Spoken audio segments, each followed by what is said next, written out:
Aladdin and the Secret of the Two Genies. We all know the story from the Disney movie Aladdin with his pet monkey Abu, and how he falls in love with Princess Jasmine, and how he has to defend himself against the evil Grand Vizier Jafar. And I'm sure many of you also know the classic story from 1001 Nights, which tells of the careless, idle boy Aladdin, who almost got killed in the magic cave by the evil sorcerer who wanted to possess a magic lamp that would make him the most powerful man in the whole wide world. And this sorcerer wanted to marry Princess Budur, the Sultan's daughter, with the help of the genie of the lamp. And how Aladdin fell in love with the princess while the Grand Vizier wanted her for his own son. And how things got even more complicated when the sorcerer's brother, who was more evil than himself, if that's even possible, turned up to avenge the death of his brother. And how he killed the wise healing woman Fatima and impersonated her to enter the palace and wake Budur's desire for the roc's egg.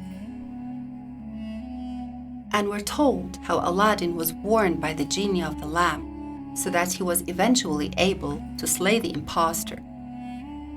And then everybody lived happily ever after, and Aladdin succeeded the Sultan to the throne and reigned for many years, leaving behind him a long line of just and benevolent kings. A stunning story, right? So the original tale from the Arabian Nights actually involves not one, but two sorcerers.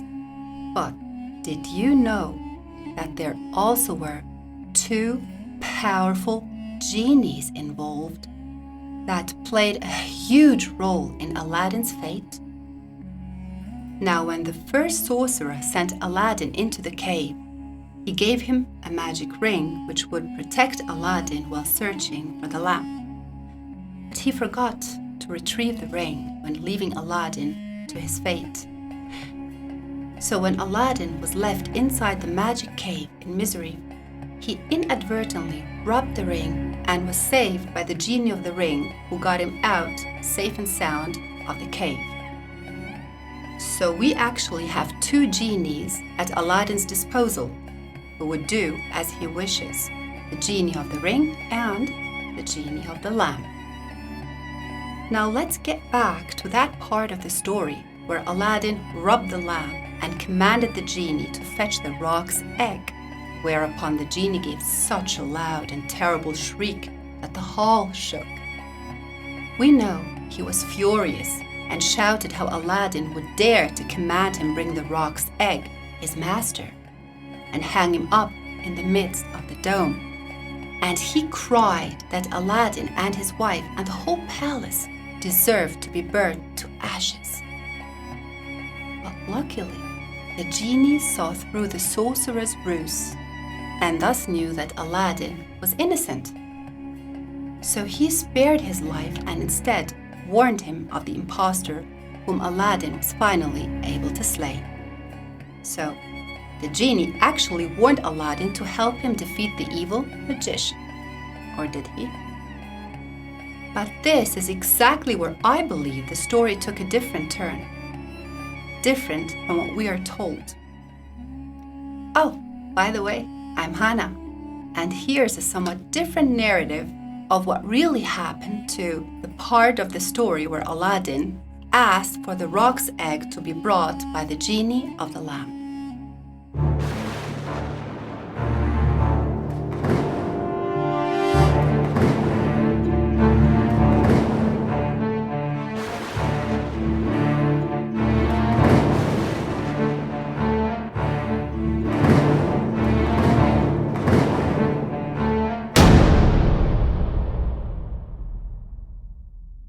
You summoned me, master.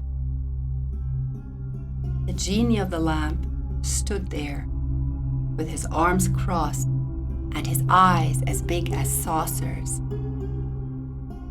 Yeah, go and get me the roc's egg, said Aladdin.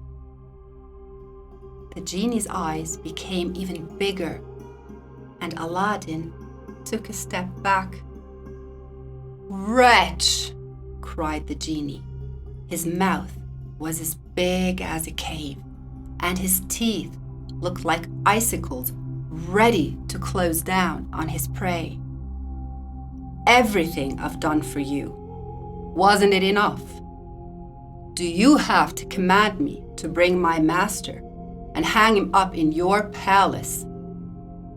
You and the princess and the whole palace deserve to be burned to ashes. Aladdin stumbled backwards. What's that? What's wrong? What did I do to anger you that way? What did you expect, vermin? The genie grew bigger and bigger and bigger. Aladdin stammered. I was actually expecting something like, Master, I hear and obey. The genie laughed angrily. He stood there, arms wide open, and turned into a huge creature of fire. He carried the whole palace, with everybody inside, into the air. Higher and higher he took the palace, and his voice echoed like thunder from the mountains when he said, I will burn you to ashes. Terrified, Aladdin stood there like a statue, not knowing what to do. But in this desperate moment, he remembered the ring. He rubbed it, and the genie of the ring appeared. What is your command, master? I will hear and obey. With a sigh of relief, Aladdin said, Save me from the burning clutches of this creature. The genie of the lamp has gone mad. The genie of the ring bowed and asked, What was the wish that you expressed to him, master? I asked him to get me the roc's egg and let it dangle from the dome of my palace, Aladdin answered. The genie of the ring gave a terrible scream. What? As he stood there, the genie turned into a column of blazing flames. He spit sparks of fire as he cried, How dare you! Scared to death, Aladdin exclaimed, What is it with you today? Why is everyone so angry? How dare you ask for my master to be hung up in your palace? Not only will you be burnt down to ashes, but your bones will be reduced to dust, Cretin. And with one move of his raised fist, he tore the palace's roof apart before it went up in black smoke. Aladdin cried in despair, I'm doomed. Oh, I'm so doomed. Is there nobody who can save me now? Suddenly, an eagle's cry filled the air, and a huge shadow passed over his head. Aladdin looked up and saw the eagle. Only, it wasn't an eagle at all. It was a roc, an enormous bird with feathers the color of flames, red and yellow, his eyes as blue as sapphire, with talons that could carry a whole elephant off the ground. With a glimpse of hope in his heart, Aladdin fell to his knees and cried, Please, almighty roc, please, save me from my doom. The roc swooped down and landed with one foot on the eastern and with the other foot on the western wall of the palace. The genies both bowed low and said with one voice, Your slaves hail you, O master of the worlds. The roc brought his head down until his sapphire gaze came so close that it almost blinded Aladdin. and with a majestic voice he said, "Miserable creature, you dare call for my daughter? I'll tear you apart, eat your flesh, drink your blood, and sleep on your skin after crushing your worthless bones till they are no more than a pile of dust scattered into the four corners of the earth." Aladdin looked from the burning genie of the lamp to the flaming genie of the ring to the fearsome rock, and he wept. He knew what was to come, and he closed his eyes.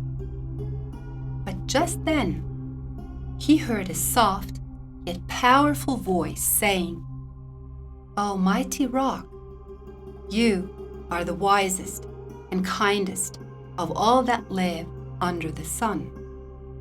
Don't punish Aladdin for something that is not his fault. It is another who is to blame, for none but the sorcerer's brother, second to none in his cunning and ugliness of heart, that tricked Aladdin into asking for the rock's egg, your daughter. It is he who killed me and took my form, so that I could not expose to the world his evil intention. And it is he who will stop at nothing to get hold of your daughter, and so become the ruler of the world." Aladdin opened his eyes. It was Fatima, the wise healing woman. She had suddenly appeared out of nowhere, and Aladdin would have thought she was alive had it not been for the transparent shape of her body and her face. Her spirit had come to save him and bring justice to his case. A deafening silence followed before the rock gave a terrifying shriek and with his mighty wings took to the air. The two genies brought the palace back to the place where it had always stood and bowed low before Aladdin, who sent a silent prayer to the heavens and, of course, thanked Fatima from the depth of his heart. From here, we know how the story continues and how it ends, as we're told that the genie saw through the sorcerer's ruse and thereby spared Aladdin's life. It's sometimes nice, though, to find out a little bit more about the details, don't you think?